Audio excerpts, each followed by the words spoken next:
சற்று முன் கிடைக்கப்பெற்ற மிக மிக முக்கியமான செய்தி ஒன்று வெளியாகியிருக்கு. ஜனாதிபதியிடம் வசமாக சிக்கிய ஸ்டாலின் வருகிற 2026 சட்டமன்ற தேர்தலில் வெற்றியடைய வேண்டும் என திமுக தற்போது முயற்சி செய்து கொண்டு வருகிறது. ஆனால் தற்போது கிடைச்சிருக்கும் தகவலின்படி திமுக இம்முறை வெற்றி பெறாது என்கின்ற தகவல் தற்போது பரவலாக பேசப்பட்டு வருகிறது. உச்சநீதிமன்றத்தில் ஸ்டாலினுக்கு எதிராகவே திரும்பியது அவரே போட்ட அந்த கேஸ்.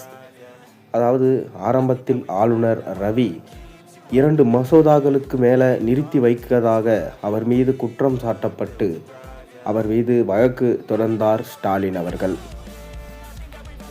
அது மட்டுமில்லாமல் ஆளுநர் ரவி அவர்கள் 2 மசோதாக்கள் இல்லை 5 மசோதாக்களுக்கு மேலே நிறுத்தி வைத்துள்ளார் என தொடர்ந்து ஆளுநர் மீது மட்டும் இல்லாமல் ஜனாதிபதி மீதும் வழக்கு தொடர்ந்திருந்தார் உச்சநீதிமன்றத்தில் ஸ்டாலின் அவர்கள். தொடர்ந்து 5 மசோதாக்களுக்கு மேலே அனுப்பாமல் இருந்தது ஆளுநரின் தவறுதான். அவர் உரிய ஆவணங்களோடு இதை தெரிவித்திருக்க வேண்டும். ஆனால் அவர் அதை செய்யவில்லை.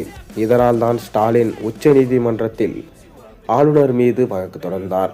ஆனால் அவர் செய்த தவறு என்னவென்றால் ஜனாதிபதியின் மீதே வழக்கை தொடர்ந்ததுதான் அவர் செய்த தவறு. மேலும் பல்கலைக்கழக துணை வேந்தர்களை நியமிக்கும் மசோதாவை ஜனாதிபதி அவர்கள் திருப்பி அனுப்பியதாக சொல்லப்படுகிறது. ஒருவேளை இந்த மசோதாக்களுக்கு ஸ்டாலின் அவர்கள் தனது வெற்றியை காண்ந்திருந்தால், அது மட்டுமில்லாமல் ஜனாதிபதி முர்மு அவர்கள் இதை ஏற்றுக்கொண்டு சைன் செய்திருந்தால் கண்டிப்பாக பல்கலைக்கழக வேந்தர்களை நியமிப்பது, பல்கலைக்கழகங்களின் மூலமாக ஊழல் நடந்திருக்கும், அதன் மூலமாக பல ஆயிரம் கோடிகளை திமுக அரசு அடித்திருக்கும், பதுக்கியிருக்கும் என்கின்ற தகவலும் தற்போது வெளியாகியிருக்கு.